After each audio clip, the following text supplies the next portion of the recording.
Bismillahirrahmanirrahim. Assalamualaikum warahmatullahi wabarakatuh again to all our distinguished guests, ladies and gentlemen. I'm Muzayana and welcome to panel 1 on social upliftment and empowerment. This panel will discuss the importance of the role of community leadership in garnering support and consolidating resources to empower and uplift community members. But before we begin, allow me to lay out some housekeeping matters. We seek your kind cooperation to switch off your mobile devices to silent mode to avoid any interruptions. Second, please hashtag ICOS2024. We would love to see your pictures and videos throughout this session. For any question, you can scan the QR code later, and this will be addressed by our chair later. Last but not least, the Shelter House rules apply. Panel attendees are free to use the information received, but neither the identity nor the affiliation of the speakers, nor that of any participant may be revealed. So without further ado, let me introduce to you to our panel chair, Ustazah Amalina Abdul Nasir. Ustazah Amalina is the Vice President of MENDAKI Club and is passionate about youth empowerment. She spearheads the MARA initiative, which focuses on career development and mentorship for Malay Muslim youth at the MENDAKI Club, and serves on various boards, including the Singapore International Foundation and Muhammadiyah Welfare Home. She's also part of the Asatiza Youth Network and serves on the National Youth Council's Youth Panel. May I now invite Ustazah Amalina on stage, together with all the panel speakers. Ustazah, the floor is yours.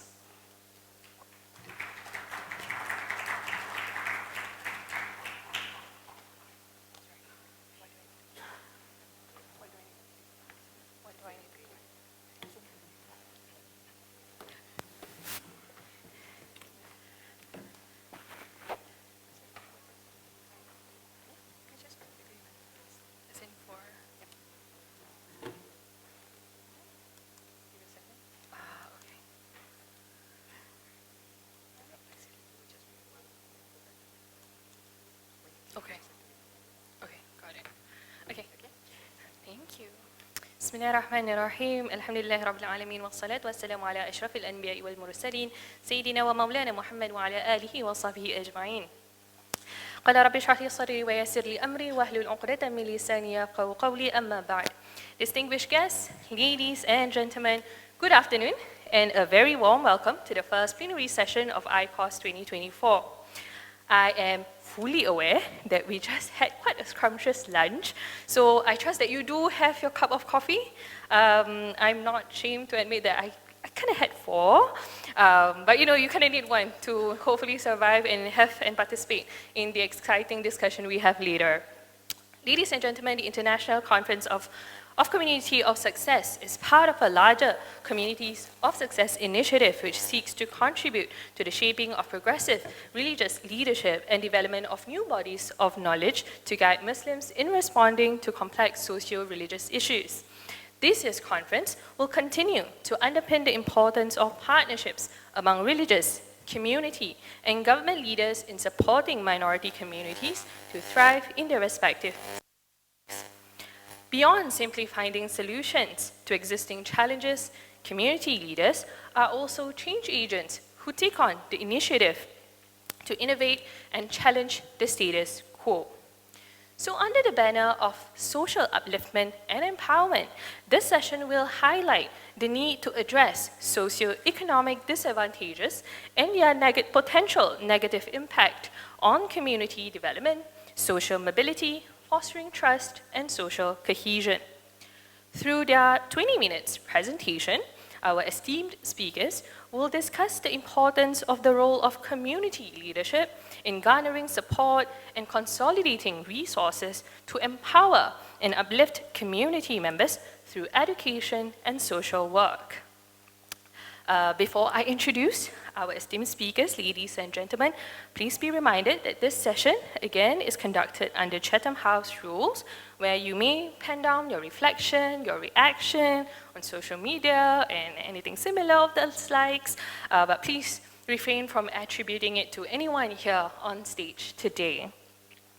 Ladies and gentlemen, in this session, we will explore how social upliftment and empowerment takes place, impacts, and mobilizes Muslim community on the micro, national, as well as transnational landscape. In understanding the existing initiatives, best practices, and challenges, we hope that this will inspire and empower future leaders like you in this hall here with us today to foster partnerships and collaboration effectively in order to meaningfully amplify the impact and uplift our ummah as a whole. So sharing with us his perspective, running a ground-up initiative is our very first speaker, Mr. Zulhaqem Zulkifli. Mr. Zulhaqem is the co-founder of Project Hills, a ground-up initiative dedicated to supporting underprivileged families and individuals in public rental housing estates in Singapore. Project Hills offer essential support and services to uplift communities in need. On the topic of building trust and effective partnerships for sustainable ground-up initiatives, Mr. Zulhaqem will discuss the approach to uplifting and empowering individuals and families from his experience running Project Hills.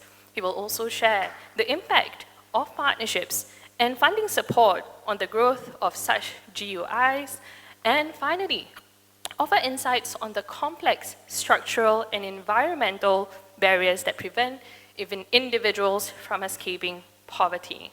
And so, without further ado, Mr. Zulhaqem, please.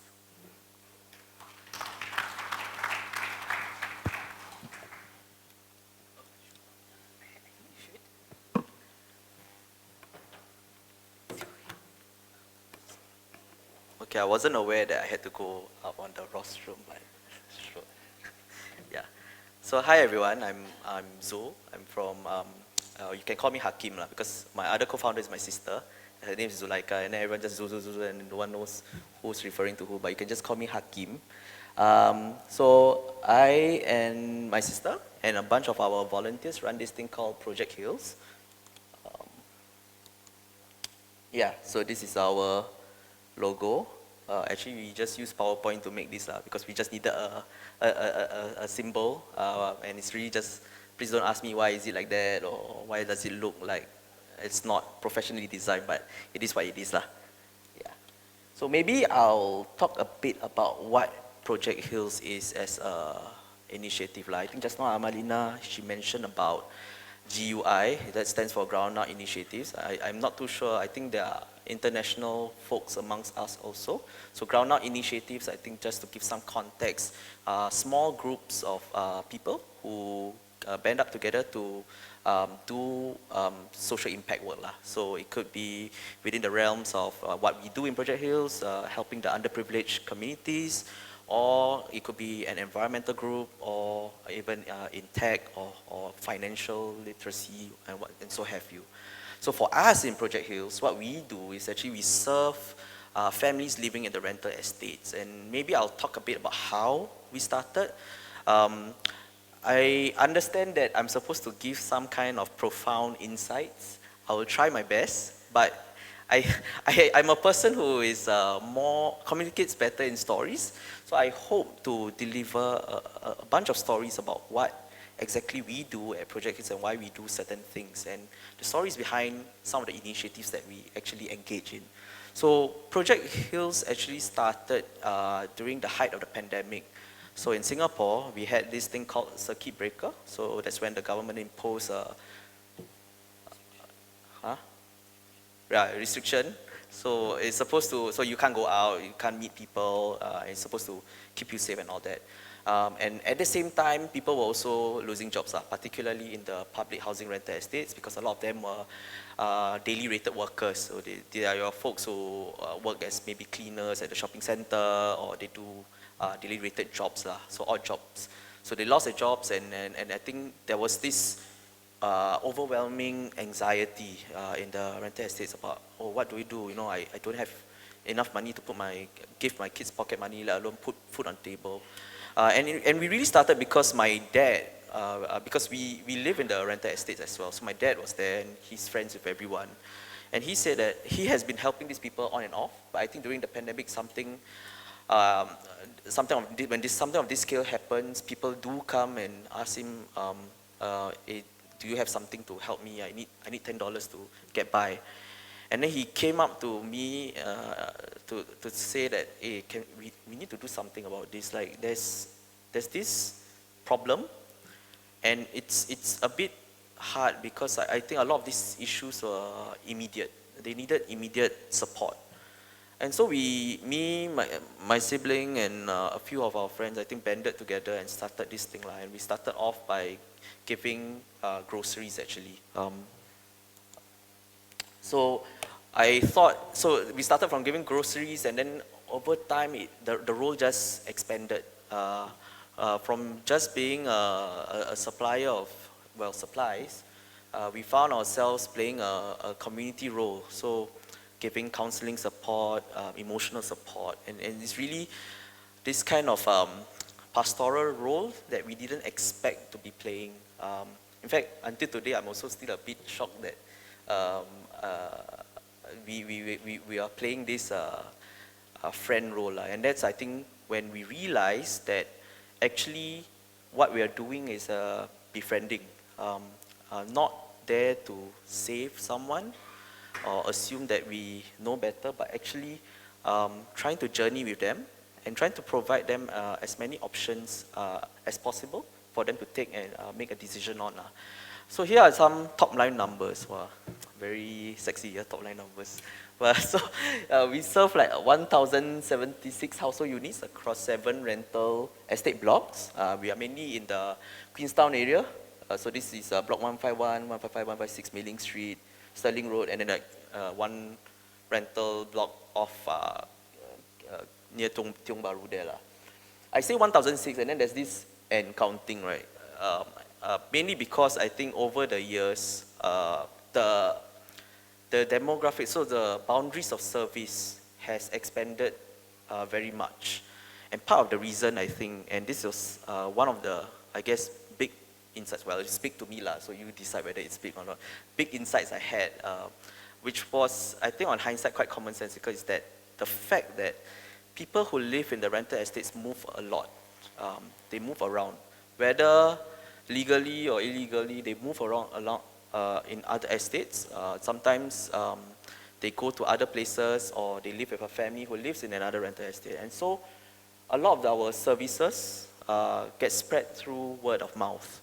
And that's how, sometimes I find myself in Canberra. I don't live in Canberra. I never step foot in Canberra, and I'm in Canberra. And then I find out that, oh, well, my friend was helped by you, and she recommended you guys, and you guys don't, make our lives very difficult when you ask for help. And I think that was when I realized that actually word spreads. Word in the rental estate spreads very fast. It's much faster than, I don't know, I think most of us live in HDB units. We don't even know what our neighbors do or where they work at. But in the rental estates, it's actually quite an intimate and complex relationship. And it's this relationship that actually Project Hills actually taps on. We tap on the interconnected networks of information, so much so that sometimes we know who has passed away earlier than the police, and sometimes we do help out with the police in identifying lonely deaths or who actually needs help moving forward. So maybe if I can sum what Project Hills does in 3 big points, right? Is these 3 . So the first is we provide immediate assistance where possible. So this comes in the form of groceries or other things that I will talk about later on.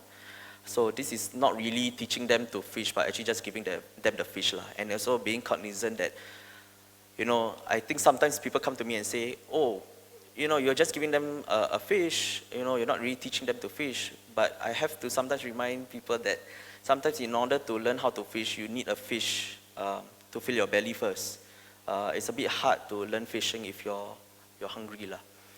The second part is I guess, speaks to Amalina's point of connecting and partnerships, is bridging support to our families. So we also realize that, not realize, but we know that there are multiple agencies out there who are set up to do certain roles. It's just that I think sometimes the families don't know about these services, don't know where to get help, don't know how to, it could be, I just don't know how to speak English, and that's how it is. So what we do is we handhold them to all these agencies, and we work with them closely to manage them. And it also helps us, it's mutually beneficial in the sense that we do get a sense of where this person is, because usually in Singapore, thankfully, most people who live in the bottom 20 percentile, they usually have association or a tag to a social service agency. So we work very closely with those agencies and see how to work out. But actually, I can tell you, it sounds very nice, but actually, a lot of the stuff when it comes to bridging is actually a lot of emotional labor. I don't want to talk to my social worker because she was very rude. You know, I don't want to talk to this. I remember there was this one mosque staff who had trouble talking to this person, and this person, I approached this person. I asked, why are you not talking to this person? This person wants to disperse zakat to you, wants to give money to you, and this person said, well, that time when I asked for, I inquired about zakat, this staff told me that if I know I'm poor, how come I have so many kids? And the person got hurt lah.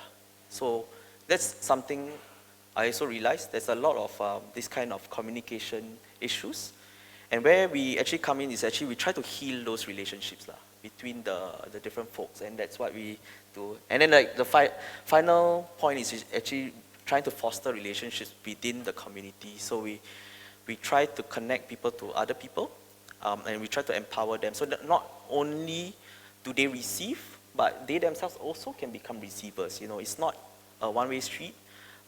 They themselves empower, and from time to time, I think we're quite proud to say that we at times see our own rental estate families going out, giving things that other people need that we might not know of, and I think that's really the payoff that really sort of warms my heart lah.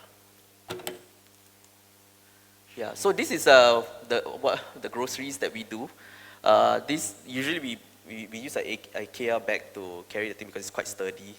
And we have a list of 13 items. These 13 items are the basic needs that the families that we help out need. And how we came up with these 13 items is basically, we asked all our volunteers to knock on every door and do a survey on what actually they need, you know. And I was a bit surprised by some of the findings lah. So for instance, I mean, maybe some of you might know, but some folks give out like oats and all that, and people don't eat oats, you know. In fact, one of the residents told me, "This one for horse, what? Why you give me?" Yeah, I was like, "That's true. I also don't eat oats, so I don't know why they give oats." But yeah, and so it's quite interesting, you know. The more you talk, the more you realize that actually, yeah, and some things we think it's unhealthy. Yes, it's true, but it's convenient. And so in those cases, we tend to prioritize what their lived experience is, you know. And I think I'll tell you why more, because it's quite a fascinating insight. Yeah. So one of the other things we do is this is our milk and diapers campaign, and how we started with this was actually one day we were doing so other than all of this, we also distribute food. One day we were walking around, and then we found soiled diapers on the floor of the rental estate. And then I was looking at it, and then someone came out and said, "Hey, you know, some idiot has been like throwing their soiled diapers out. It's like high-rise littering." And so we went around to search, who is this person who is littering or throwing their diapers. And then one weekend, we found out who. It was this lady who lived on the 7th floor. And me and a few volunteers went to ask her, "Hey, ma'am, why you throw your diapers out of the unit? Why can't you just throw down the rubbish chute like other people?"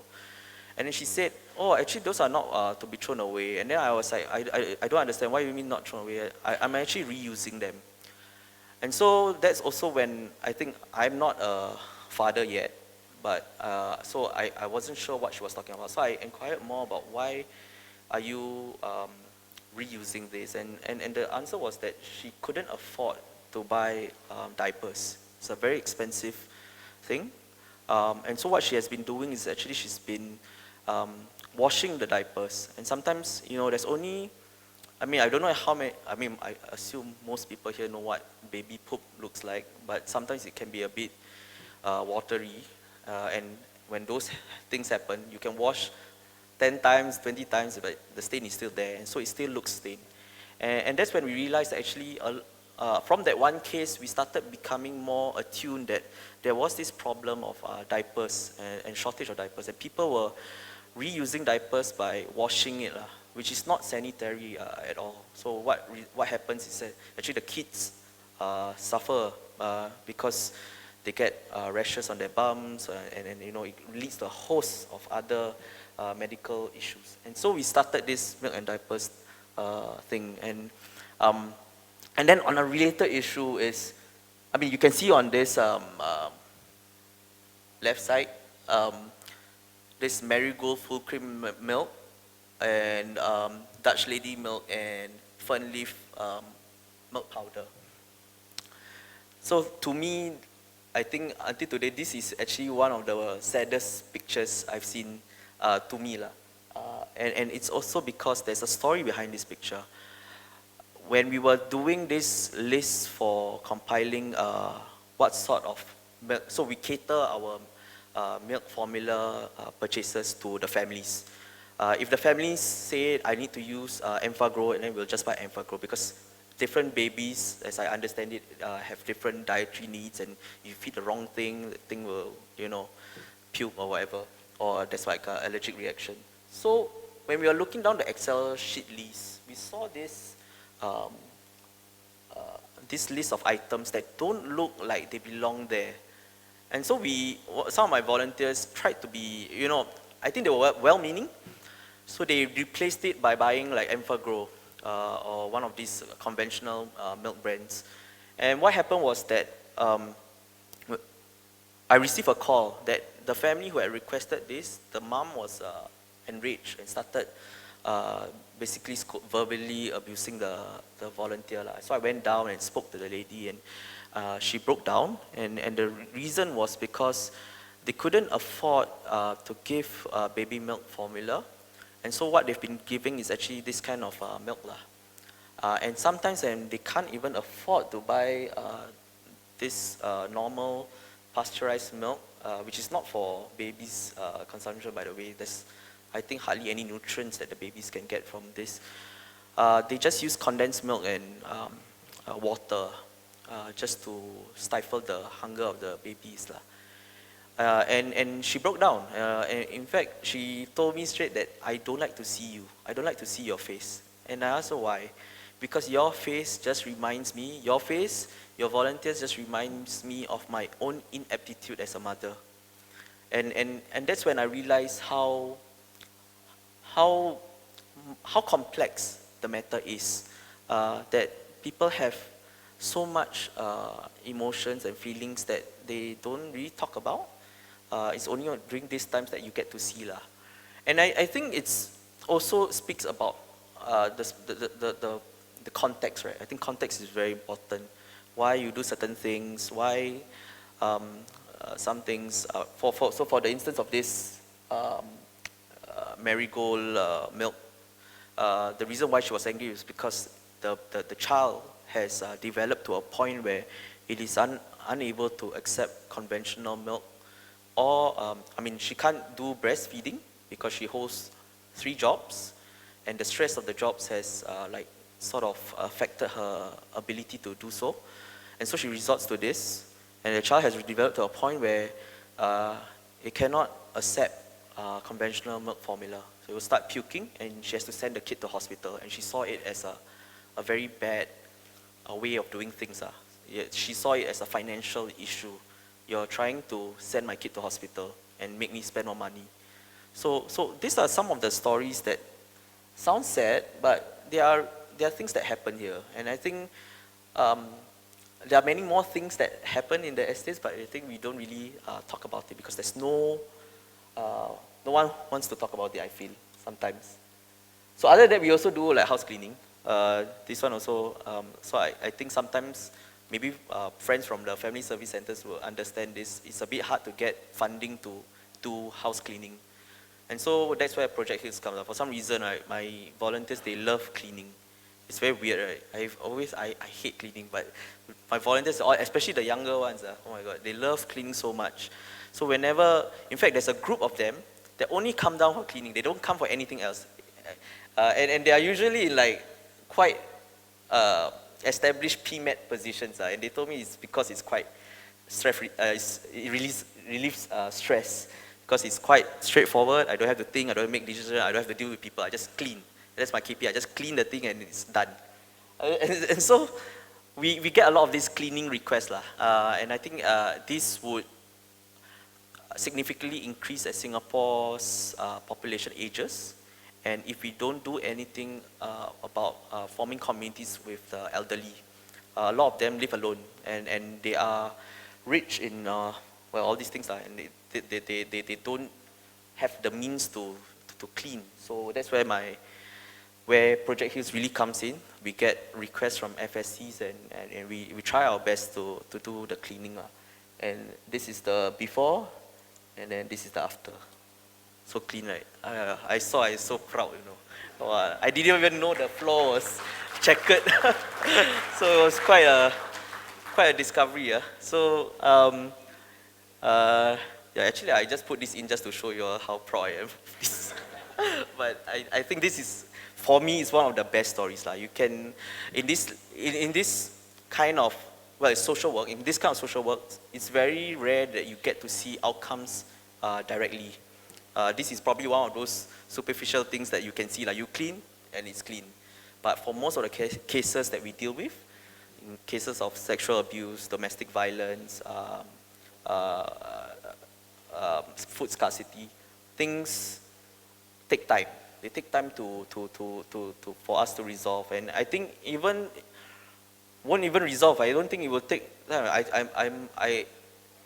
One of my volunteers came up to me and asked me, how long do you think it takes for this person to get out of this situation? I said, you must. I think that's the wrong question. I think you should be prepared to see this as long as you can, you know. And the reality is sometimes because of many circumstances, people just get stuck. And I do not say that in the sense that we should lose hope. In fact, hope is the most important thing that you need to have if you are doing this kind of things. Sometimes I get invited to talk about, I'm not too sure why they invite me, but you know, I guess they gave me an honorarium, then I go lah. Then the money just goes to Project Hills. But I get invited and they ask me to talk about how to sustain such a thing. My answer is that you really need to have hope and you need to be very real with yourself about the kind of work that you do. It's not something that today you feel good and then you want to do. You must be prepared to handle not the physical labor, which is very easy to do. I think the harder part is really the emotional labor and managing not other people actually is really managing yourself. Yeah, and so on the part of community building efforts, we also do some of these like fairs. This was when we tried to introduce more eco-friendly things. And I'm not afraid to say that some of the eco-friendly stuff might seem a bit taboo. So for instance, I don't know if you can see, but there's like a menstrual cup thing that we sort of introduced with the, before this I didn't know sanitary pads cost so much. You know, it really takes a lot of financial resourcing. So we tried to introduce cups, which are apparently much more sanitary and saves a lot of costs. And I think we didn't try to force it. We just let them try it out. And to our surprise, actually, a bunch of them came up and said, "Oh, this is the single-handedly the best decision I've ever made in my life, to switch from sanitary pads to menstrual cups." And I was like, "Oh, that's great. I wouldn't know, but I'm glad it's working out." So, yeah. Yeah, and I think finally it's this empowerment of our families lah. So it's not just about being the receiver, but also being a giver. So this particular person, and I think I just chose to end with this text message. I think some of the best text messages that we get are when people themselves feel that they want to pass it on because they've gone through something bad, they've gone through tough times, they pass it on. And it's honestly a reminder to, I think, myself and the volunteers and all of us that actually not, sometimes you are just given a circumstance or you are born in a particular circumstance, and it's that there should be this recognition that given a particular time, given a particular circumstance, you could also be this person. And I think, if anything, I think that's the most important message I would want all of you to maybe take back, that you should take those moments of blessings that you have to help others, because you'll never know when you'll get this blessing one day. Yeah. Okay, I'm done. Yeah, sorry, they were signaling.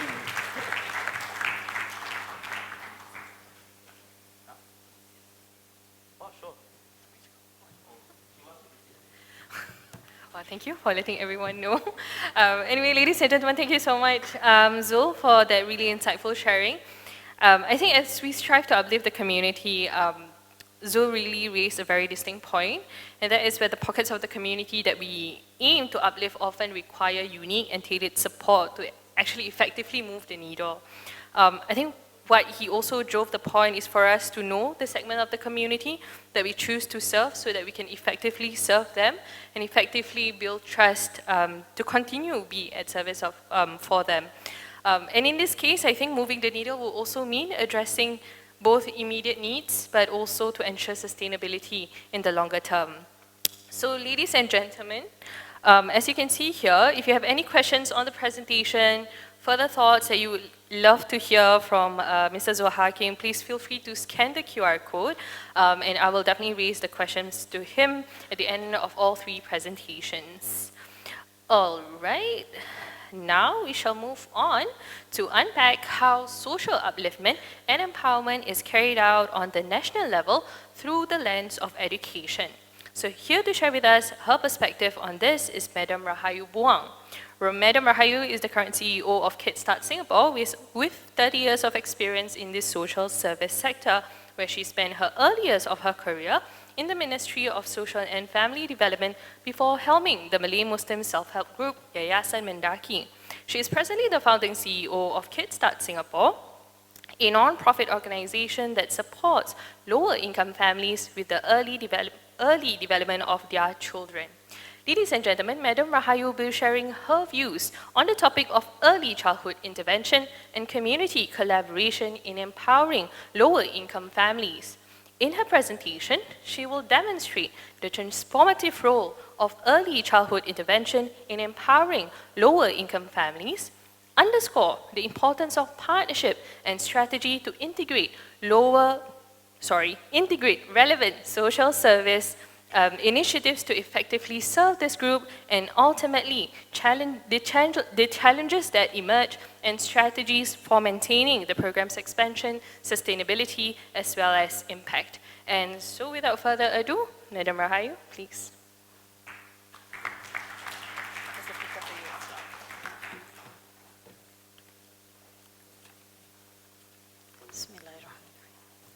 Assalamualaikum warahmatullahi wabarakatuh. Good afternoon, everyone.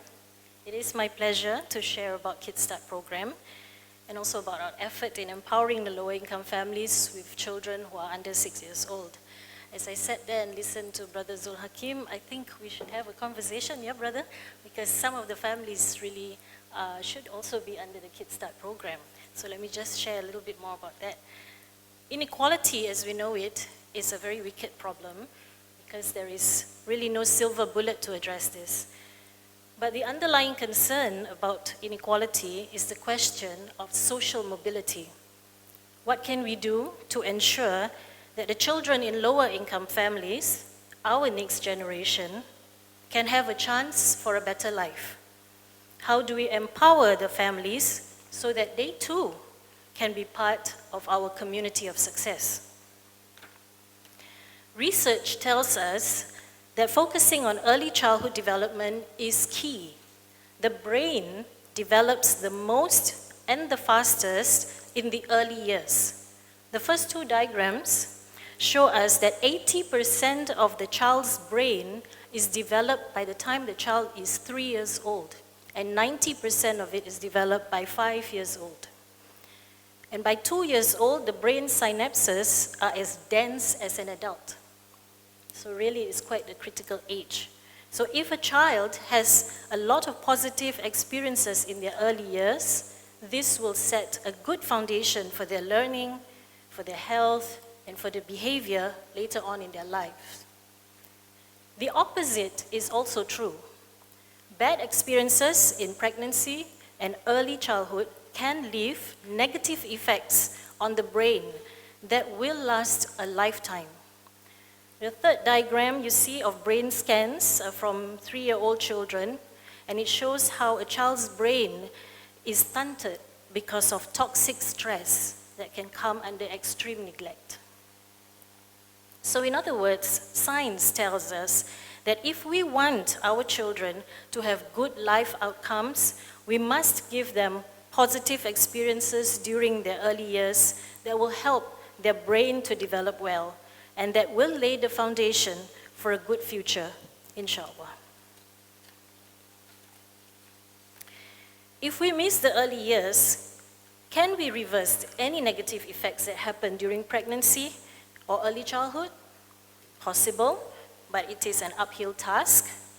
It is easier and more effective to influence a baby's developing brain architecture than to rewire parts of an older brain. I'm sure everybody looking at that chart earlier would see where they are in the graph there. As the older we are, the more difficult it is for us to relearn things or learn new things. So really the window when the child is very young is the key. Locally, the Growing Together in Singapore Towards Healthy Outcomes, or GUSTO for short, is a comprehensive longitudinal study done on Singaporean families. Among the many findings of this wonderful study, it found that poor maternal mental health negatively affects child brain development and function. And this effect persists up to the child is 4.5 years old. This finding is significant because lower income mothers are 3.4 times more likely to have depression and anxiety. Among another finding from GUSTO study is that mothers with lower education also tend to provide longer screen time for young children, which is associated with poor social and attention skills. And these are skills that they need in order to learn better in school and in future, as well as increased BMI, the body mass index, and obesity. So it also affects their health in future. So now that we know all this, what do we do with this knowledge? First, we must support the building of responsive relationships between children and caregivers. In KidSTART program, we adopted evidence-based strategies such as the abecedarian approach and small talk, which emphasized on building nurturing relationships. We focus on simple interactions between caregiver and children, like the serve and return technique, which is a way of having two-way verbal interaction with young children. And this helps to shape the brain of the children. And we use a developmental screening tool to also track progress of the children's development. Second, we need to strengthen families' core life skills. KidSTART believes that every family has their own strengths, and it is our duty as practitioners to draw out these strengths and empower them with knowledge, with skills, so that they have the ability to nurture their children's development confidently on their own. So we don't take over the role of parents, we empower them so that they can become better parents and better caregivers for their children in nurturing their children's development. The third, we reduce the source of stress in the families. And for this, we tap into an ecosystem of support, including family coaches in Comlink Plus, family service centers, social service officers. And only when the family functioning needs are assisted, then the parents will have the bandwidth and the motivation to focus on child development. This is Maslow's hierarchy of needs, right? Hygiene factors must be addressed before we can talk about developmental or aspirational goals. But knowledge alone is not likely to inspire or to spur community action.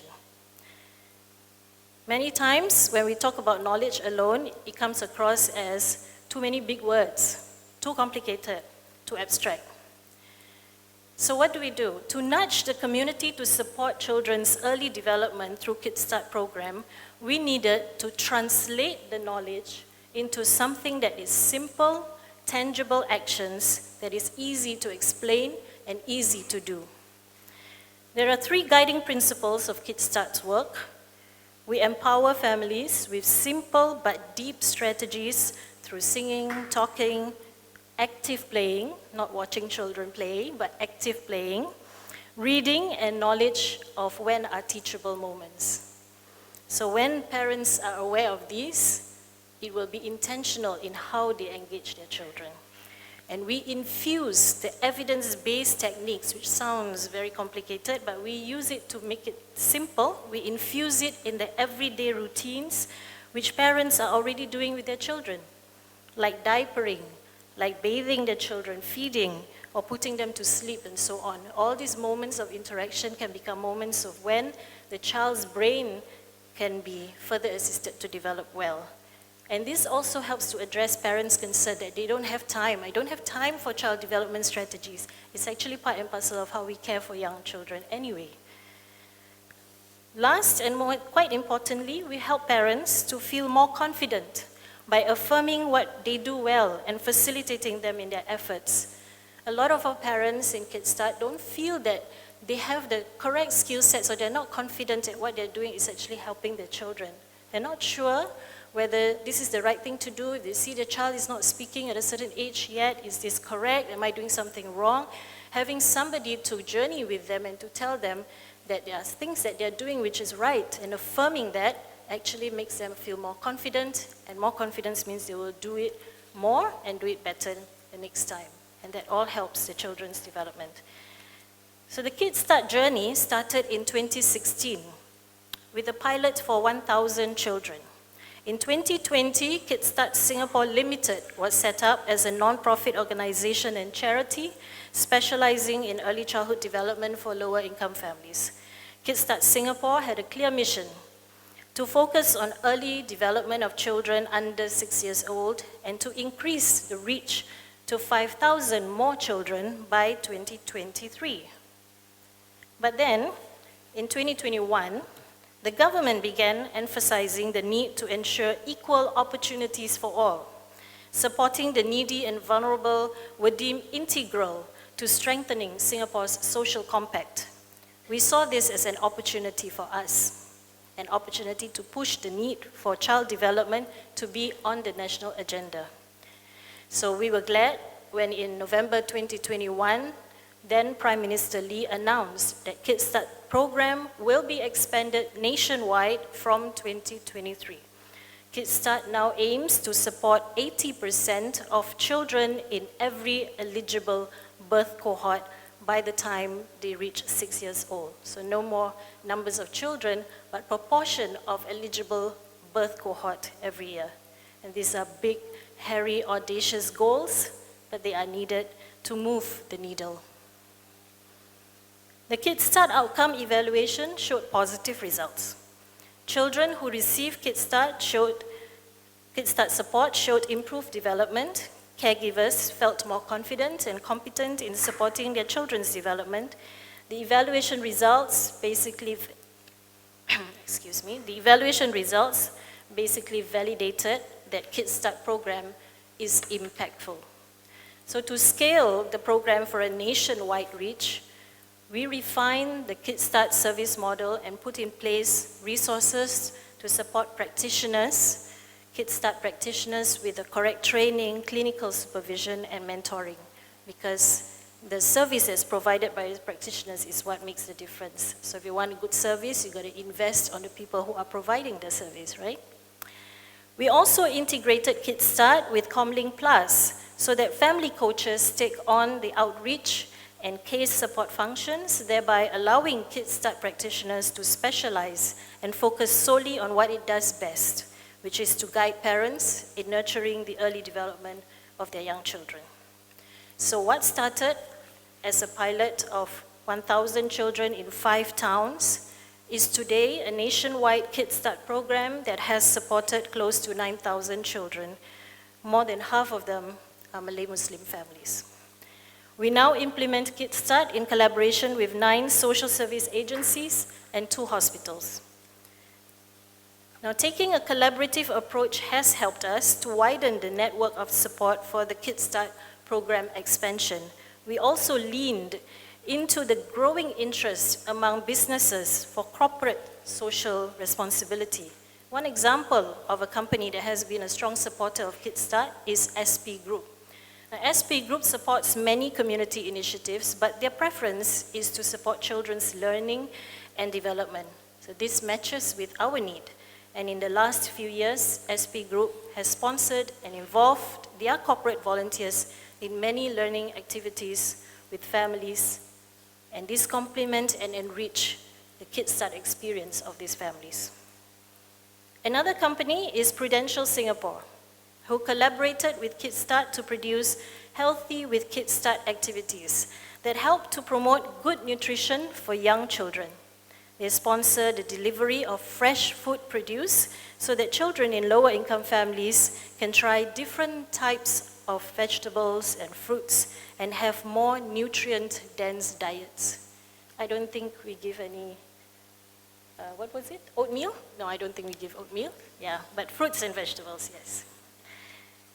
It would be amiss for me to speak about KidSTART's journey without mentioning its challenges. In the initial years, it was difficult to convince people why we need to pour energy and resources into a home-based development program. It is a program where our KidSTART practitioners actually go to the homes of the families. Individual attention is given to every family, very resource extensive. That was why building up a base of empirical evidence from research was critical to help us identify the problems accurately and to make a strong case for supporting early development of children as having the potential to transform lives.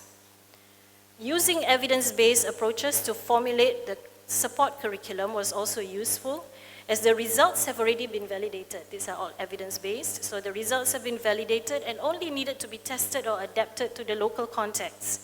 And so we can be assured that if we do it well, there will be that positive impact. And as in all startups, showing proof of concept is important. So a pilot test allowed us to obtain that proof, which later justified why more resources should be provided to expand the program. The second challenge was, and still is, in getting eligible families to sign up, because this is a voluntary program. To do this, we had to understand the psyche of the families and the real reasons why they say they have no time, they don't need it, I don't think it will help me. So from our experience, the most important thing is to establish, first, trust with the families. Build a genuine relationship, and then we can talk about parenting strategies or child development strategies. And we needed to translate the science into something tangible, something relatable, and make processes as administratively easy as possible for the families to lower the barriers of entry. This challenge continues till today, no doubt. Even with all the efforts that we're making, it is still challenging to get families to sign up, as it may take time, and it may take time to reach the critical mass. And we must also be prepared that no matter how much we offer support, we must be prepared that there will be a percentage of families that will never take it up for whatever reasons. And so we set stretch targets for ourselves, but we also keep expectations realistic for ourselves as well. Another challenge is in scaling up. Setting up a non-profit from ground zero is not easy, but expanding it is also challenging. While we can have the funding support, the real challenge is getting more of the right people and the right partners to power this high-touch program. And as we become larger, we have to think about how much can we compromise or keep to program fidelity when the number of children and families that we need to support are increasing. Do we cut corners or do we not? After all, we want to make sure the program is impactful. So one answer to this is by collaboration. One of the ways to ensure that there is sustainability in what we do as we expand. For KidSTART program to thrive and sustain, we must exist within an ecosystem that are also providing support to lower income families in different ways, in ways that complement what we are doing in our specialization. This ecosystem should not be limited to only social services, but include also corporates and the government. In fact, the government's call to ensure opportunities for the needy and to strengthen our social compact provided us with a very useful policy window to get partners for collaboration and to put KidSTART on the fast track. So I hope my short sharing has shown you how knowledge, or the ilmu that we have from neuroscience, research and so on, is such a valuable asset. And leaders, like all of us here, who have the knowledge, we also have the responsibility to share it and to use it in a way that can help to transform our community to be better, even if it is one family at a time, one child at a time. I'd like to end my sharing now with a 2-minute video to illustrate to you the KidSTART experience. Thank you.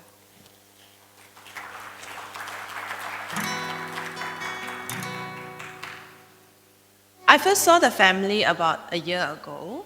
Everything was about 7 months. After several visits and interactions, I realized, Mom is very confident, but there are still many areas that I can help support the family. One of which would be, parental stressors, which is actually very common. So we did the ASQ, the Ages and Stages questionnaire. It helps us to understand and check in on the child's developmental milestones. And this way we can identify what is the progress of her development and also to catch on any potential delays. And this actually helps us as a KidSTART practitioner to actually do the necessary in terms of intervention or monitoring or even learning. A lot of my mommy friends that I've met through EDD groups, they shared about their kids' milestones, and their kids were hitting them early, or they were super advanced. Yeah, then I was comparing, and then I was putting a lot of stress on myself. After the KidSTART program, I can see that her mood lightened up a lot.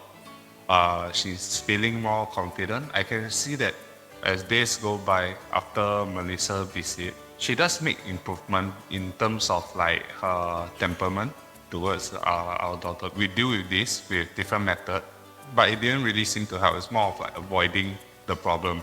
But after Melissa came to visit, she learned to, be more rational with herself. She learned to be more calm when handling her.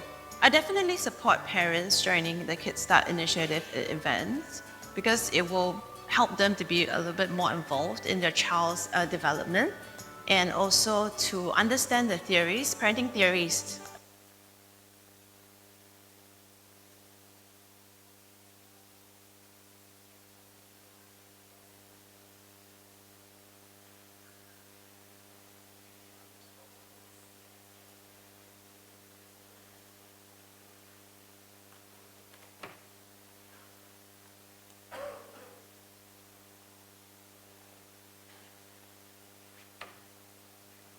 It does appear that we have a bit of a technical glitch. Let me just check.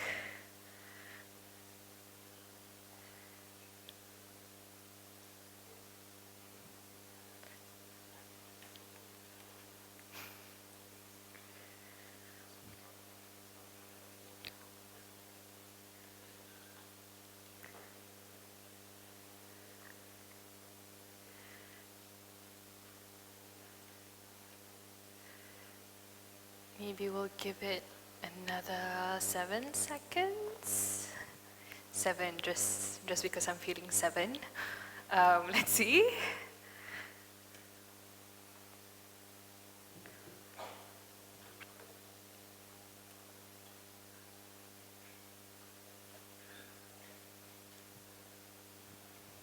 It's unfortunate it's 2024 and technology still fails us. Oh, okay, we're up.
Okay, I guess that sort of concludes the presentation.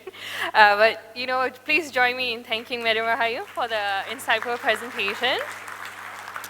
Indeed, I think in her presentation, it really shows that knowing the community or the segment that we choose to serve also means taking an evidence approach so as to effectively build trust and also serve them. And in her presentation, Madam Rahayu also sort of demonstrate how the three-way partnership between government, social service agencies, and also corporation, it plays a pretty critical role for such programs to expand its resources, but also scale up and achieve long-term impact. Well, ladies and gentlemen, as you can see, a lot of you have been submitting pretty intriguing questions. I would also say that just from the stage, I can see several reactions, facial expressions. I would like to take that as a sign of a very captivated audience. So please continue submitting your questions. If you have anything that you wish to hear more from Madam Rahayu herself, please also just state to who your questions are being asked to so that I can do justice to your question. And so we shall move to the final segment. Up to this point, ladies and gentlemen, if you were to just take a step back and reflect, we have spoke about building trust and the importance of partnerships or through ground-up initiative as also nationwide initiatives. So our final speaker here will be bringing us through the global perspective on what it means to uplift and empower the Ummah. And reaching us with his perspective is Mr. Omar, the co-founder of LaunchGood, who has traveled from the States to be with us today. LaunchGood is the world's largest faith-based crowdfunding platform, raising over $650 million. As a leader, Mr. Omar constantly imagined ways to make positive impact by merging his design skills with his faith. So through the lens of LaunchGood, Mr. Omar will share his perspective with us on fostering global solidarity and uplifting communities worldwide. In his presentation, he will showcase how LaunchGood managed to mobilize funds across the globe, enabling and supporting both major international and local causes, and more importantly, how LaunchGood is resilient through continuous innovation. And without further ado, Mr. Omar, please.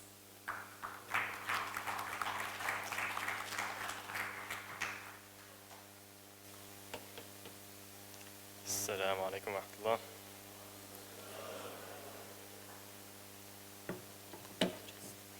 Oh, that should be all right. No, thank you so much. All right. MashaAllah, two amazing projects. Hopefully, we might see them on LaunchGood one day. But that's kind of what we do. Like, we love to support really inspiring projects that we see around the world. I wanted to actually start with this animation here. So this animation, it's actually a Twitter heat map. I can't call it X, like I still call it Twitter, but it's a a heat map of the hashtags back in 2015. And this was, many of you might be familiar with the event in North Carolina.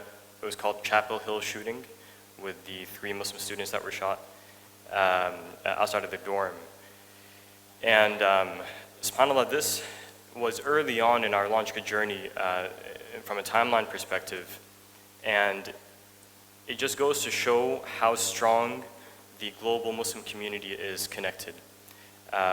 Where 3 people could be attacked and killed in one side of the world, and the entire globe was just lighting up speaking about this. And this inspired us at LaunchGood to realize that the global Muslim community is connected today like never before, and how are we able to activate this connection? And subhanAllah, fast forward 4 years, we have this map. Now this map is on LaunchGood. This is the Christchurch shooting in New Zealand, and the support to go out to the victims and their families out in New Zealand. And so each dot here is a city, and the size of the dot is the amount of money that was donated from that city.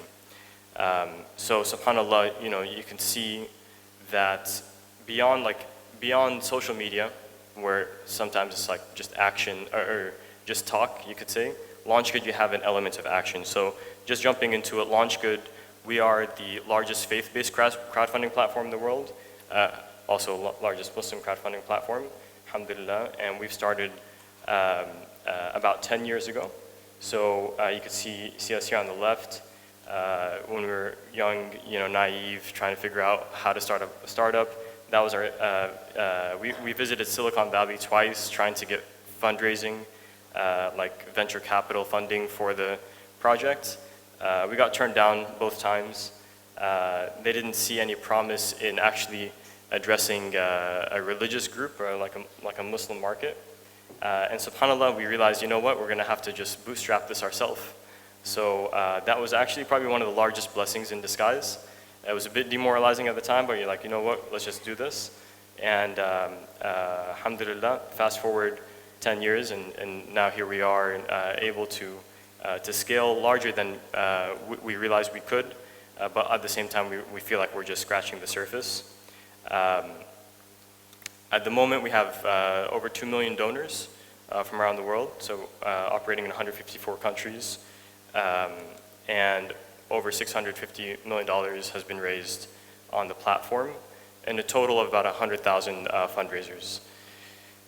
And one of the big elements to LaunchGood is, operating within the United States. So we're based in the US. We have a team of about 100 people, alhamdulillah, and we're global.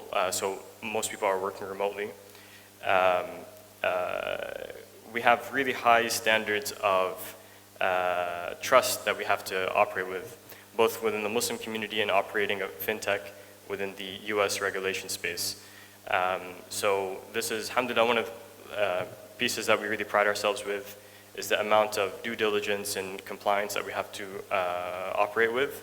And ultimately, there's the ultimate compliance that one day, inshallah, will be answering to Allah in terms of all the activity that we've helped facilitate. So this is one of the things within the crowdfunding industry. You can see LaunchGood as maybe one of the leaders in terms of compliance and due diligence, because every dollar that gets funded, we have an extra microscope on us, especially being Muslim operating in the US, etc. This is the team today. MashaAllah, we have a really, really wonderful team. Lots of really good hearts, mashallah. If you meet any of the team members, I think you'll actually, some of you here might know some of the team members because we're quite a global team. But you'll notice that the common thread, it's not necessarily that we're all interested in crowdfunding. I think what's more interesting is that we believe in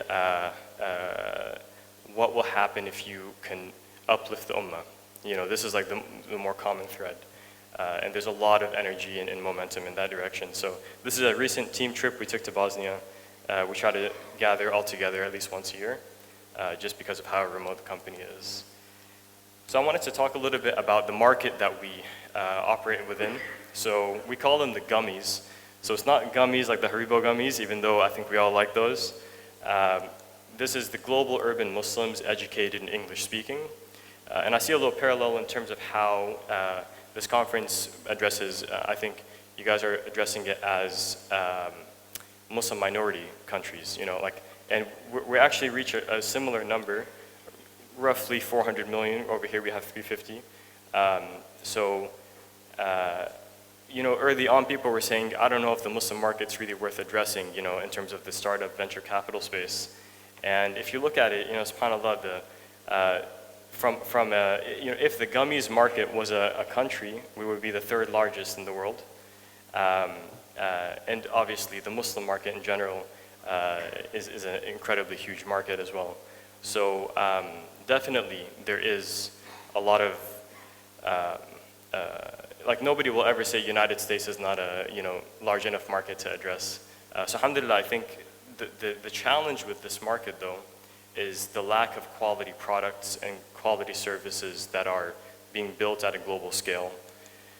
I did want to kind of surface this because, especially working within the digital space, I would say that you have different platforms reflect different values, and it's just actually quite interesting because it's whether it's intentional or not, these platforms surface the values of the communities that build them. And you'll see it very clearly in American values. And I think if LaunchGood, if we don't ask these questions, we'll probably just adopt liberal values quite intuitively just based off our environment. But you'll see, for example, liberal values in these platforms where you'll see monetization is people really focus on monetization, and they care so much about freedom of speech, etc. We see that cracking now with what's happening in a lot of the topics being shared now. And you'll see that capitalism equals monetization. They don't care if they, what side of, what type of opinion you are. You might have, for example, white supremacists might have the same access to this platform as minority activists, right? But as long as you're giving them activity, then they just care about increasing monetization. Where you have different values reflected. For example, WeChat is a very interesting case study where you have so many services into one platform, where you see a very fragmented market in the West. And then it kind of poses a question, what might Islamic values look like on digital platforms, and where do you even start to explore that concept? And I think this is a really beautiful example from ecology, which I pulled this image up because there's a term in ecology called the edge effect. And the edge effect is where the most new life form takes place between two ecosystems. Imagine, for example, a valley and a mountain. That intersection between those two ecosystems is where the most new life form takes place. And if you look at our history, as an Islamic history, we have a lot of contribution to civilization. And it's really inspiring. Anywhere you go, anywhere you travel, you'll see this energy and this passion is still alive in the hearts of the ummah. However, if you look at the world today, it's a very different world, and you don't really see where is this energy centralized. And this is where I think there's a very unique opportunity when it comes to the intersection of our legacy of contribution to civilization and the digital era. Because I think essentially what we have the opportunity in front of us is to continue that legacy, but using the tools of the age, which happens to be digital. A good example, I think many of you might be familiar with the Ertugrul series. This goes to show that there is a market out there in terms of the global Muslim market, but it's a sophisticated market, right? Just because it has a halal sticker on it doesn't mean that somebody's going to go ahead and start using this or watching this, etc. You actually have to build quality products. It's not enough just to build a Muslim version of something. It has to actually be a better version. And this intersection is a really rare opportunity for us to continue this legacy forward. This reflection here, you know, we had a design on-site in Istanbul, and one of our outings, we went to the Blue Mosque, and subhanAllah, I remember seeing this one lady. She was a tourist, seemed to be like a tourist from somewhere in Europe. She walks into the Blue Mosque, and she looks up at the dome, and she was just in tears. SubhanAllah, like something really, you know, moved her. And one of my friends, his name is Bilal Ayyub, he was mentioning to me that during the Ottoman era, when they would build these mosques, every single brick and tile that they'd be putting up, they'd be making dhikr. Imagine like subhanallah, subhanallah, subhanallah. And they'd be in a state of wudu themselves. And you know, contrasting that with how we deliver work these days, this is on the left is an image of Google material design. So if you look at like your different Google apps, they all feel very similar. It's because it's a design system. So they actually really elevate the state of design, but all right, can I get some water actually? Sorry. They elevate the state of design, but no one's talking about the state of the designer today.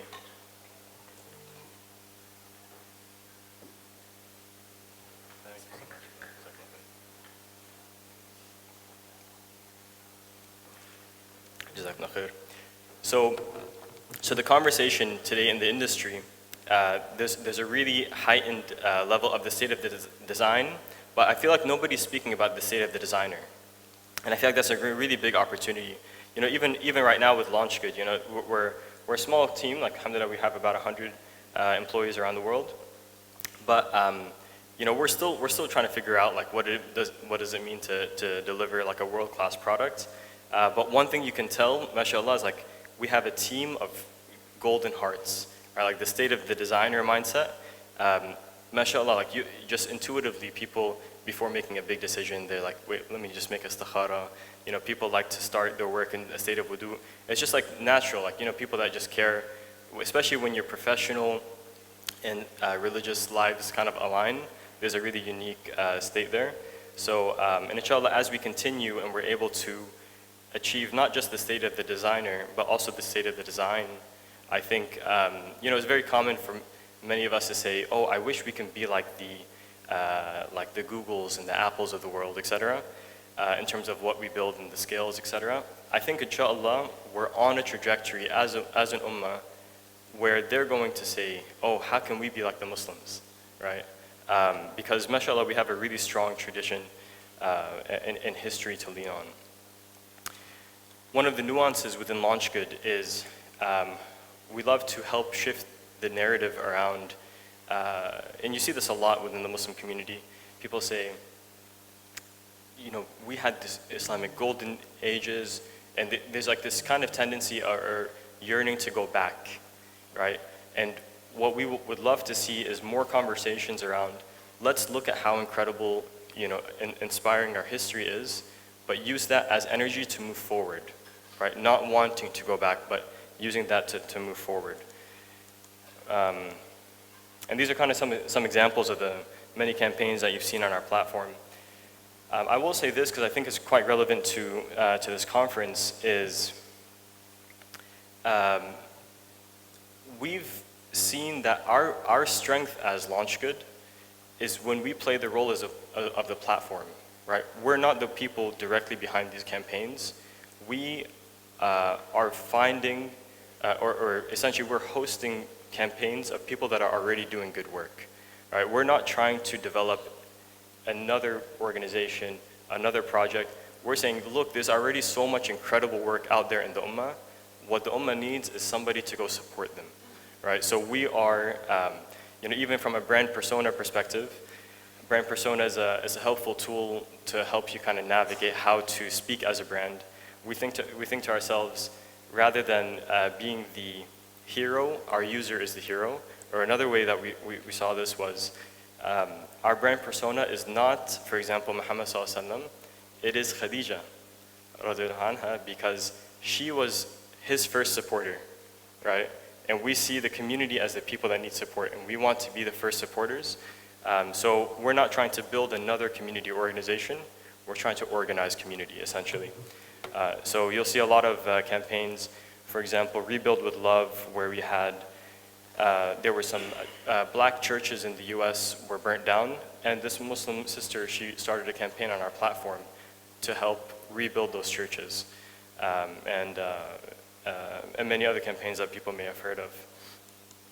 And I'll say over the years, operating LaunchGood as a team, one of the reflections that really hit me was, starting out, we had this ambition to help change the narrative of who Muslims are, which is obviously actually very difficult to track and put a metric around. But we did see, subhanAllah, some of these news stories, like the campaign I just mentioned, did have positive news stories coming from news networks that would only really give negative news stories around Muslims. However, the longer that we were part of this, the more we realized that the more important narrative to change is not how the world sees Muslims, but it's how we see ourselves, our internal narrative. And this is something that over the years we've kind of really tried to double down on, just trying to change that internal narrative within the Muslim community. So I guess I'll just leave you with this, going back to this visual of the global heartbeat of the Ummah. We're living in a very unique time with tools that humankind has never really seen before. So how are we able to not just play like a sort of catch-up, but really leapfrog and innovate and become leaders in the space, and really build stuff that reflect our values.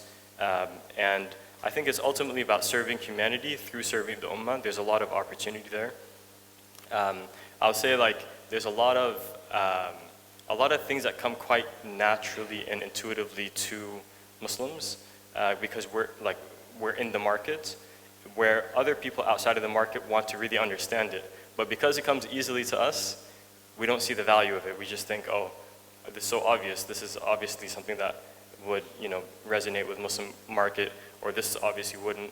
But just because something comes easy to you doesn't make it any less valuable.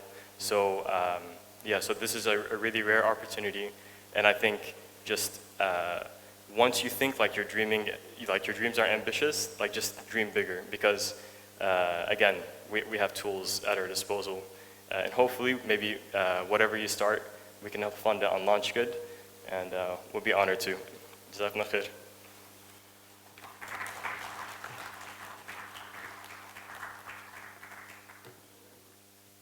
Thank you so much, Mr. Omar. I think what he has aptly encapsulated is the part of being an effective leader, and where he reminded us to prioritize the amanah that we choose to shoulder in this journey. And I guess more importantly, that being a leader can also positively influence the perception of Muslims around the world, and beyond that, inspire the rest to dream bigger.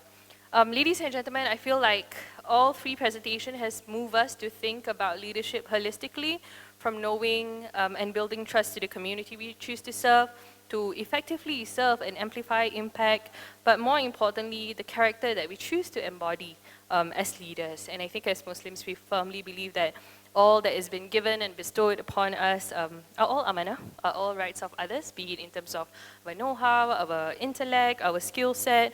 And I think we are here to empower ourselves to make sure that we are effectively imparting them to the rightful ones. And that inshallah, one day before, at the day of judgment, before Allah subhanahu wa ta'ala, we'll be able to see that we have done our best in terms of giving them to who He has rightfully assigned. I guess just to sum it up as well, I think all three presentations also sort of reminded me of this hadith where the most beloved people to Allah subhanahu wa ta'ala are those who bring benefit to others. So I hope from the ground-up initiative, from the nationwide initiative, but also to at least uplift or attempt to uplift the ummah at large is also something that we hope to strive as how people see Islam through Rasulullah. I hope that we're able to emulate that as well, and hopefully people out there will also see Islam through us. Ladies and gentlemen, we are indeed have come to the more engaging part of this session. We welcome you to take this opportunity to continue dropping your message in the pigeonhole, but just a quick tip, if you do come and raise your hands, we give you priority queue to ask questions and engage our speakers live. So please don't hesitate. I do see really brilliant questions in the pigeonhole, but please let's try to take and maximize this time to chat and have this sort of robust conversation with our speakers live. Let's start our Q&A session. Can we just have people to raise their hands? Yes, I was about to call upon a brave soul. We do have one, the gentleman in the middle here, and then also one at the back. Okay, yes please. Yes, Assalamu alaikum wa rahmatullahi wa barakatuh. My question is to Mr. Omar.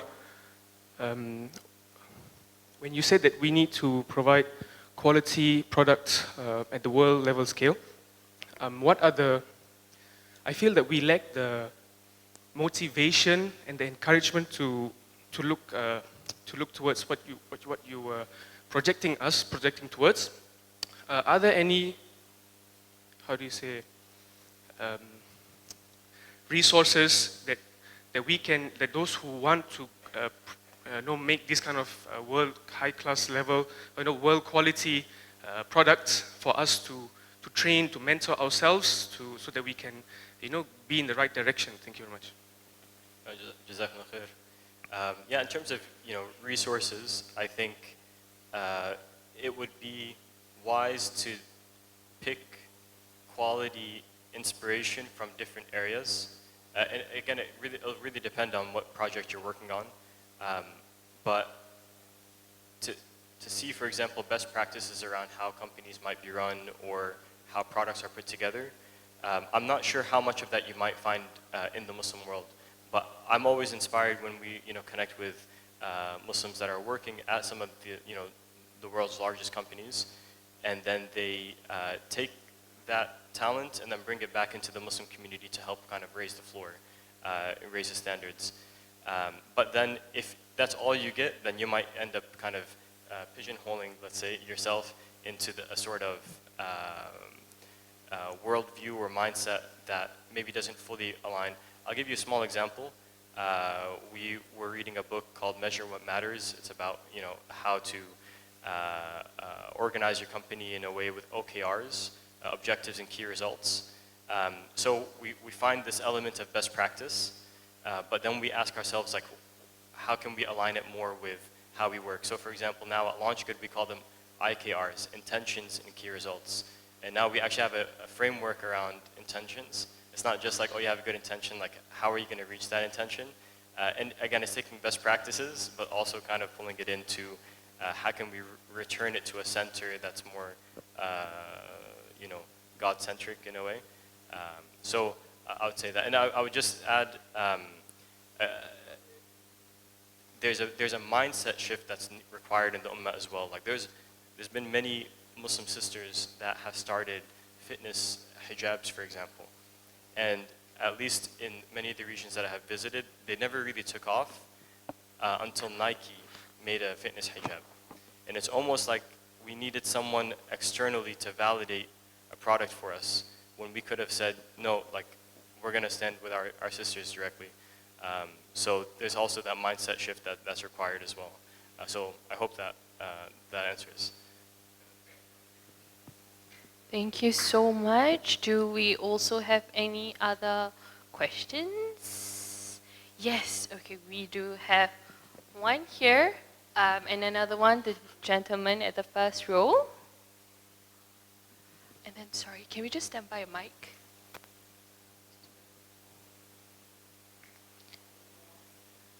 think do you want to go ahead first? Yes. Okay, thank you very much. The same question for Mr. Omar.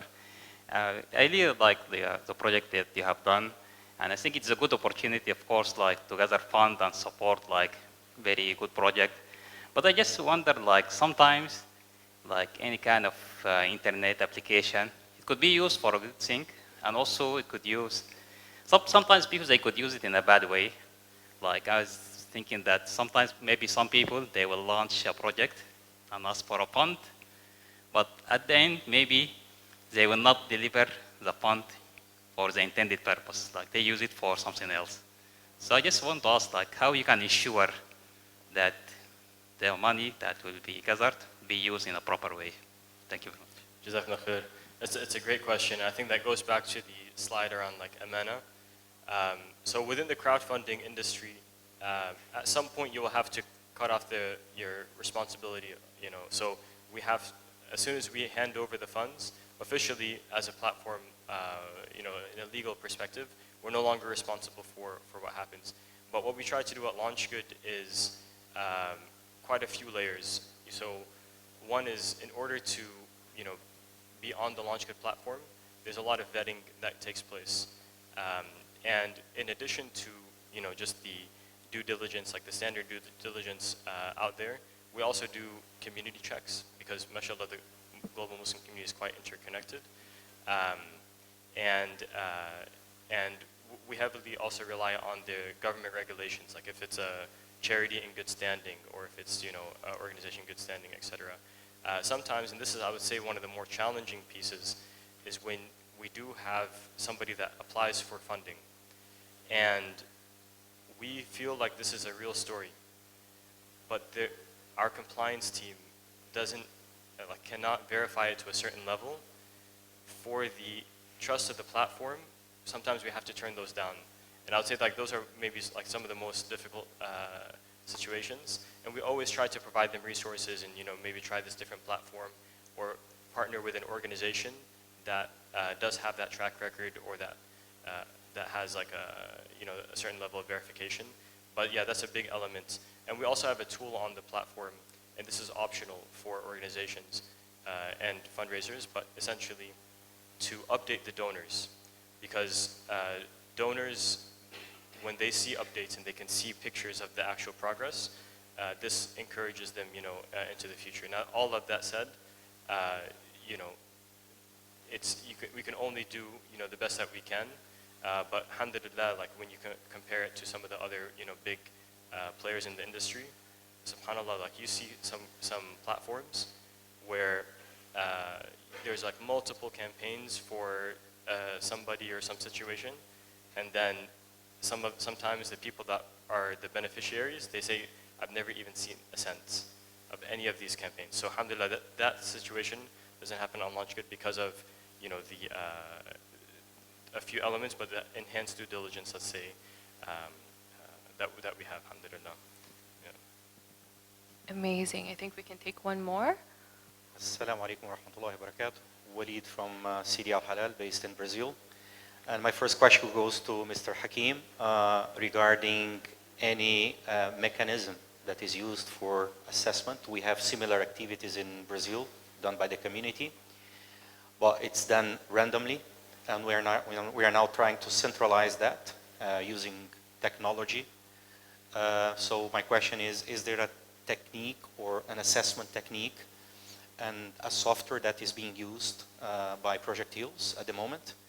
And I would like to transfer this question as well to Mr. Omar, because probably that's even more complex at a global level. You answer partially most of that question right now, but is there a software or some sort of traceability? Are you guys maintaining data to keep track, of all those, initiatives and help being done? Thank you.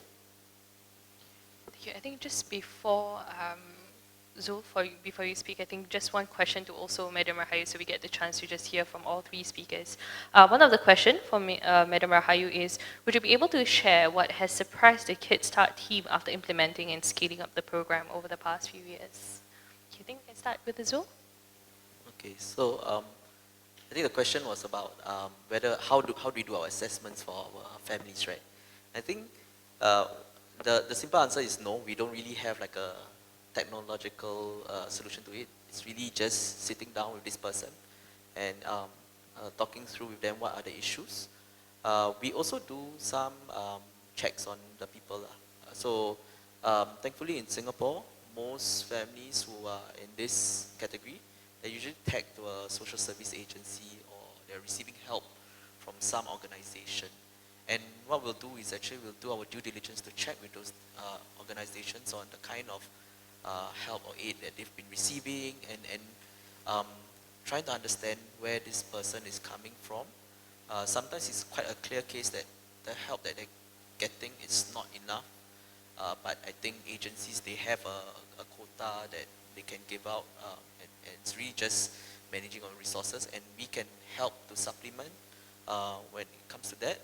I think a significant portion of the time is actually also understanding that actually it's not so much about resourcing, but the relationship between these families and the organizations that are supposed to be helping them. And that's where we come in. So the simple answer is no, we don't really have a technological platform. And I think it's also quite intentional. We've strived and as far as possible tried to have that human interaction. So they know that they're talking to a person. And I think some stories, some things are better expressed when you're talking to a person rather than, filling up a form and all that. Anyway, I guess it's like means testing, right? Some of the folks that we serve, they can't even, operate computers. And so that's also a challenge. And that's why I think for now we've adopted that way of doing things. So it's really pure manual labor. So I have no cutting edge answer to give you, but maybe Omar has. Did you want to share your, okay, all right, I'll jump. So I'm glad you asked this question because we use, in terms of vetting individuals and organizations that use the platform, we use a lot of the, let's say like industry standard tools that are out there.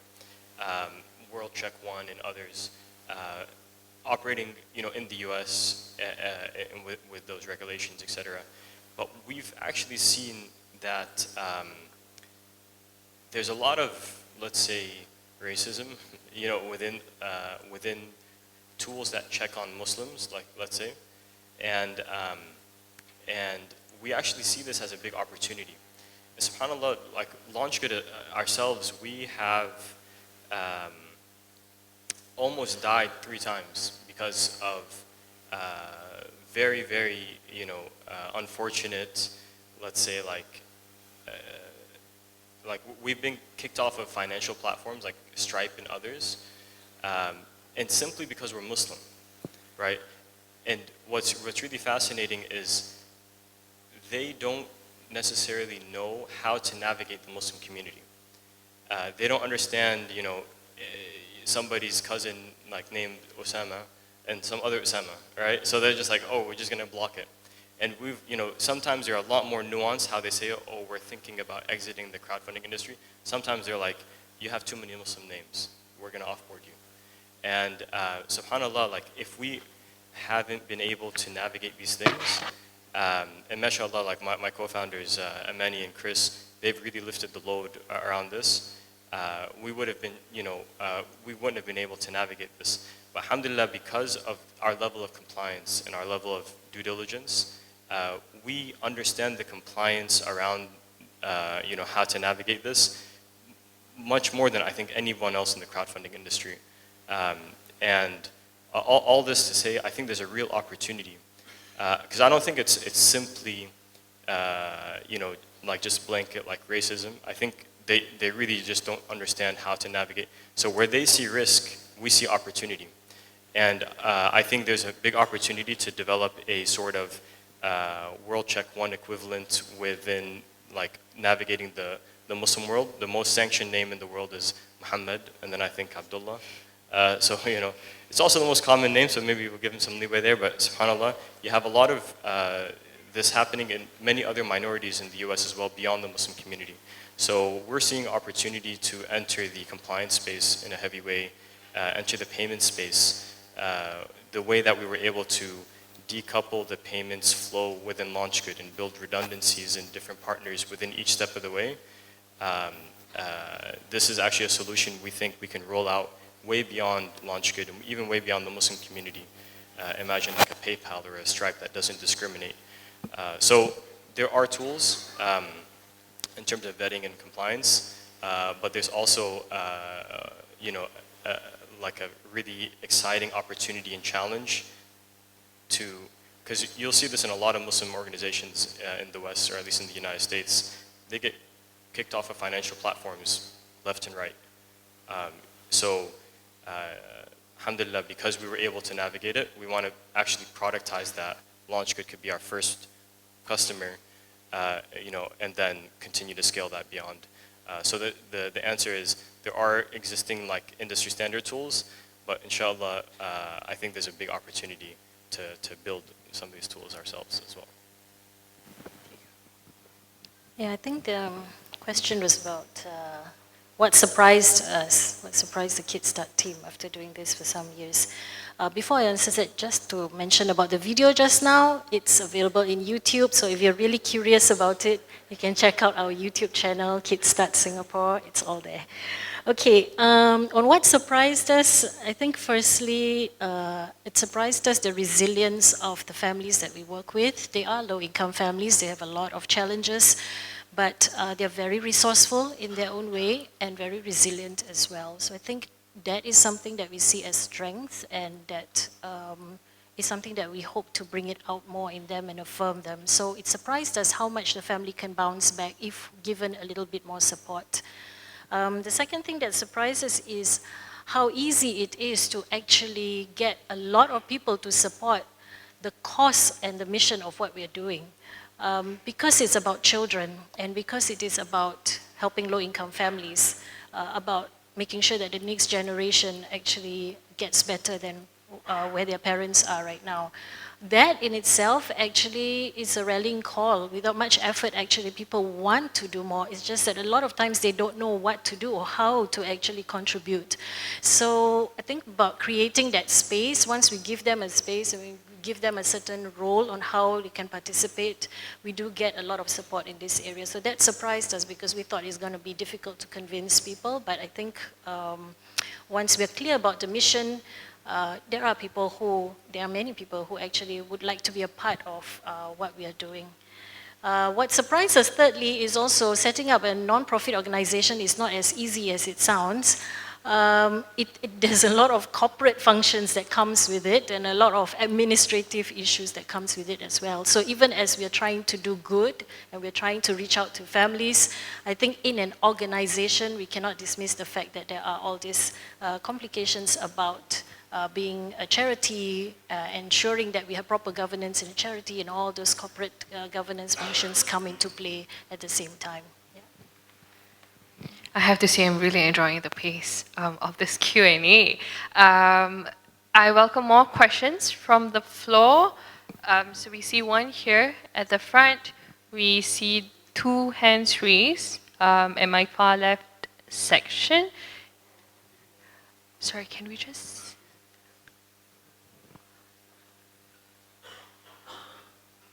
Yes, okay. Thank you. I'm Zainal Abidin Rashid. Bismillahirrahmanirrahim. Allahu Akbar. I'm not a terrorist. On the contrary, I'm a pacifist, and I work with all kinds of people. I have a question about intergenerational challenges when faced with the issues of upliftment and also empowerment. But before that, with your indulgence, I'd like to share with you a bit about my own journey. I've been doing this for the last 50, 60 years, working with the community. And when I see the theme, but before that, I'd like to congratulate Majlis Ugama Islam Singapore for this project, for this initiative, and for bringing different people from different parts of the world, experiences and sharing, and for us to learn. So on the theme of inspiring future leaders, I must say that I'm not a future leader, I'm a senior leader, but I have been totally inspired by what I've seen, what I've experienced here, and I really like to encourage all of you to benefit from this. Back to the question about my experience. In the early days, I think, Rahayu, you were not born yet. When we were trying to do the social upliftment, the challenges were very real. Whether it's about racism, whether it's about lack of resources, whether it's about the numbers of people willing to come forward to serve, they're very difficult. I had to turn to foreigners. I had to work with people whom our even government says were like CIA agents or Soviet agents, and I had to gain resources through these kind of people, money and contacts, and even had to go and live for 1 month in the village of Philippines because of the American connection. Because American money, funds what we got, and they sent us to learn from the experiences of Filipinos in the villages, in the barrios. But they were all very valuable experiences in making us understand the real challenges of upliftment and empowerment. So, but having gone through that, so my question is, how do you see the challenges of intergenerational challenges in terms of you facing? You're all younger leaders, right? But looking at inspiring future leaders, how do you see those challenges, and what role can you all play in preparing for the future leaders in the context of intergenerational challenges? Because from what I see, our problems were basic, but you are talking about qualitative challenges, qualitative upliftment, empowerment. These are all very nice sounding words. But when during our time, we had real problems. But how do you see the challenges from your context, and what role can you all play for that? Thank you. Thank you, Mr. Zainal. Let's welcome this. I think there's 2 questions over there. Yes. Bismillahirrahmanirrahim. My name is Fazi Abdullah. I was a representative of Iman Foundation from Cambodia, so I sound interested from Brother Zulhaqem and Madam Rahayu. So the main more focusing on the same question that I would like to both of you to share how the adaptation from your experiences to apply.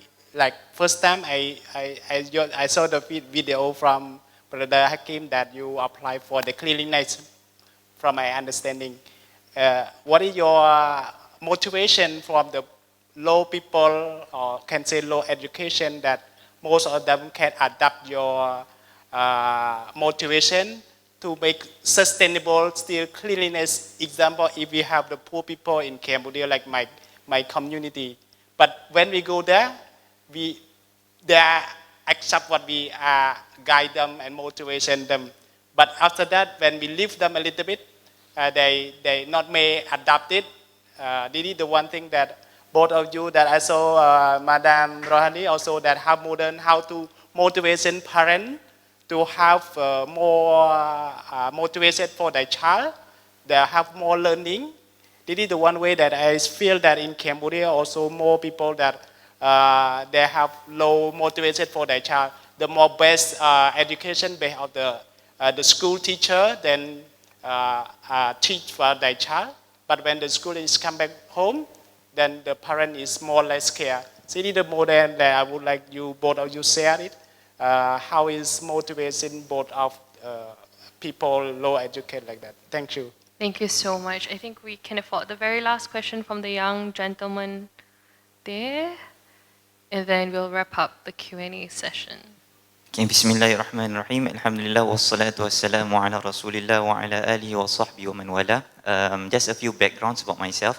I'm currently working in the mosque sector, so I'm dealing with zakat recipients, or also the low-income families and also their children, and also catering for Islamic background studies for the community, neighboring community of the mosque. So my question is simple for each representative. So for example, for my first question for Brother Zulhaqem is that from your vast experience in dealing with these low-income families, is there any concern of religious needs that they maybe bring up to you? And if there is concern, because the most we are having this religious program, but we see that the subscription from this group of low-income families are very low. Even though we are giving free programs and even we are giving supplementary programs with foods and even monetary give off to them, but they still did not come. So I just want to know, is there any religious needs that they give you some feedback or anything? And then as for Brother Omar, is that I would like to ask, as we know that the Muslim population is increasing, and we see that there is an increase of Muslim birth children.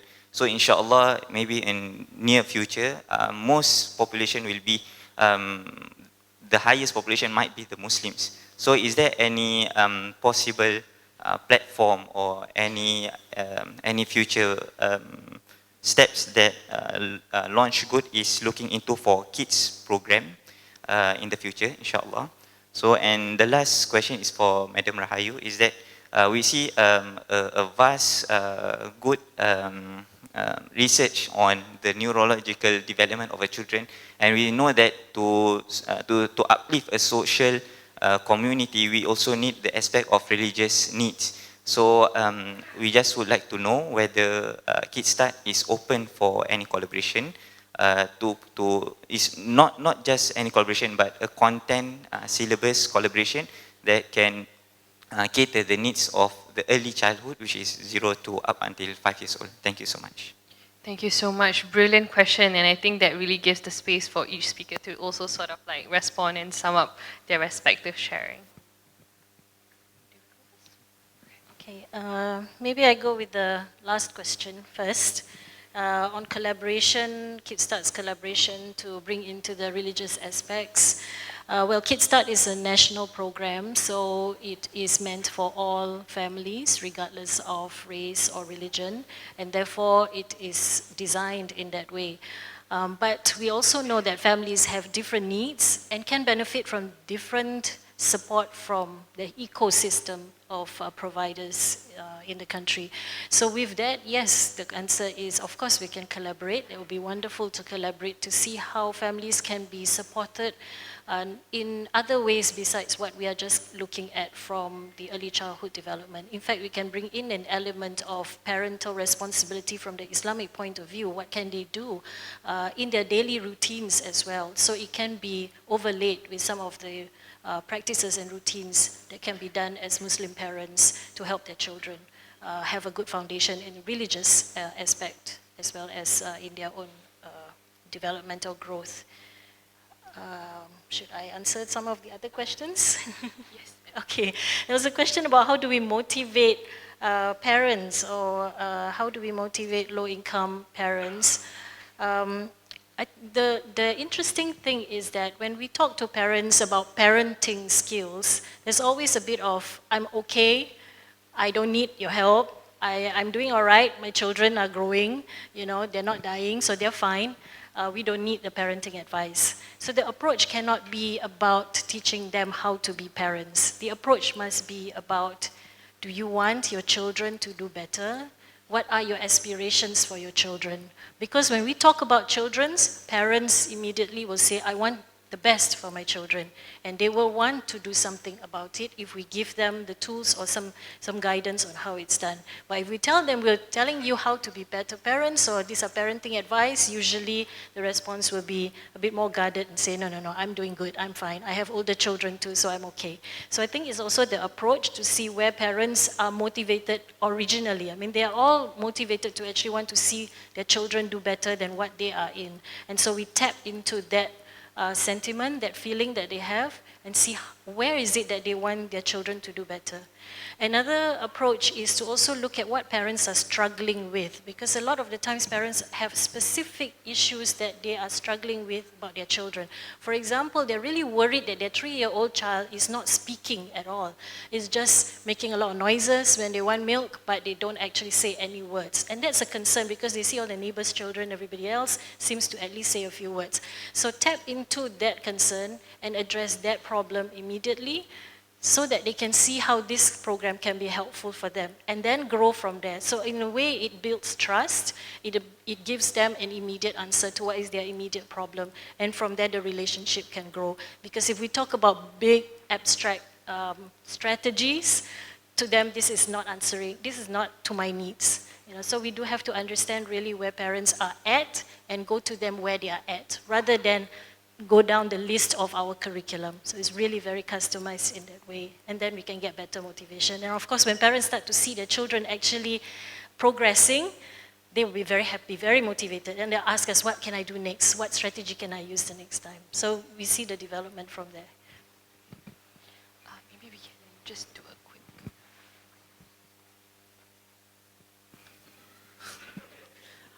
Okay, so maybe I'll go the reverse. So,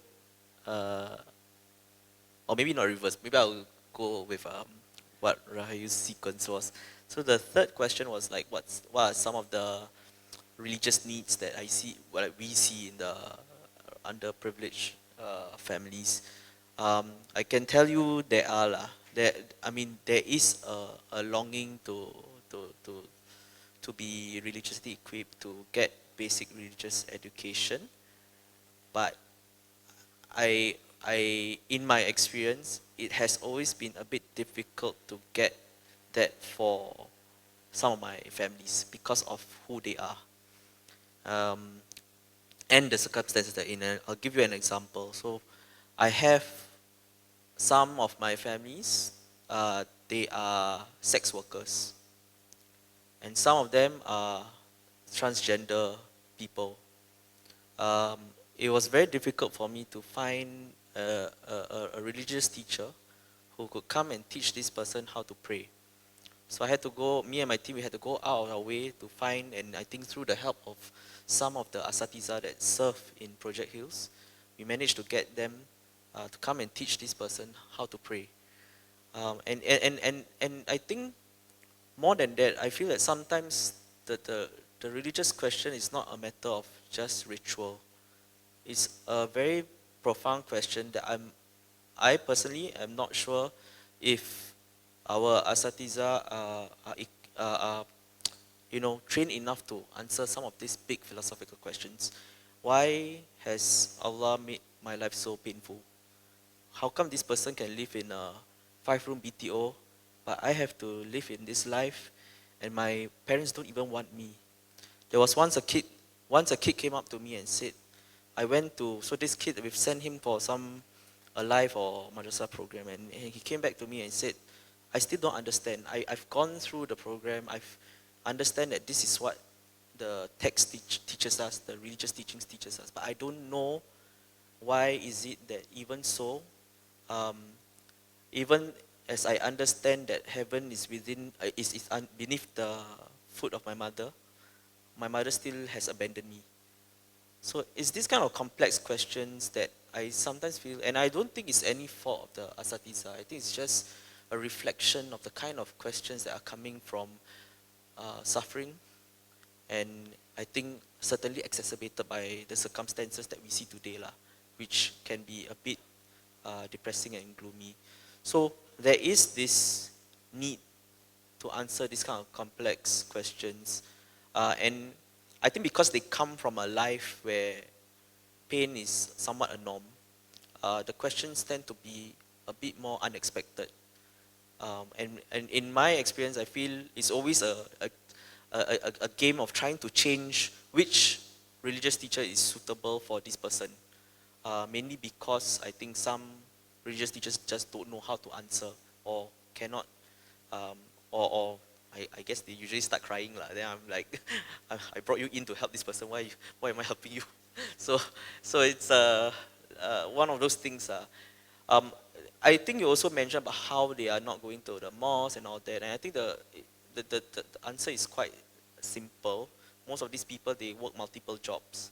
You're working as a Grab delivery rider or whatnot, or some odd job, you don't have that luxury of coming at a certain schedule. So what we've tried to do at Project Hills is actually to, I'll stop. Yeah, we try to cater to them as far as possible. Yeah.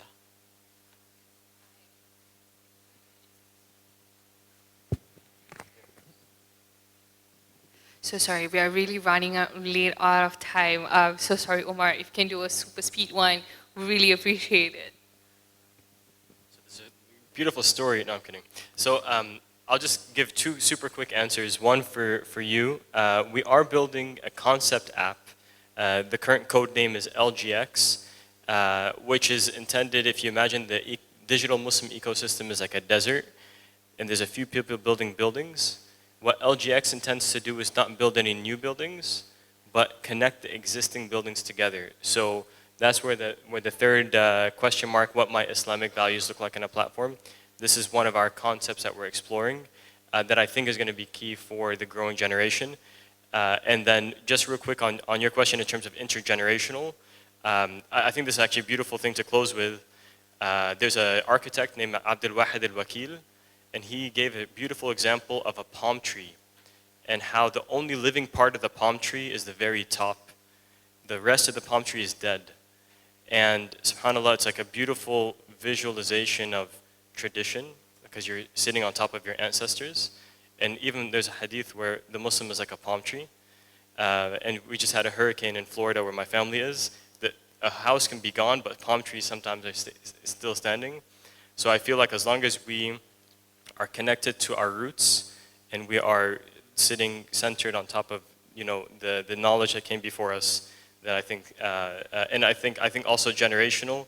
I don't think it's age-wise because you'll see some people that are in their 70s, 80s, and they're switched on, and some people that are much younger switched off. So I think it's a mindset as well. So thank you. Thank you so much to all three speakers for sharing their perspective, and thank you so much to the audience for your attention and participation. And I hope after this session we can all effectively play our parts and work together to create communities of success. Thank you.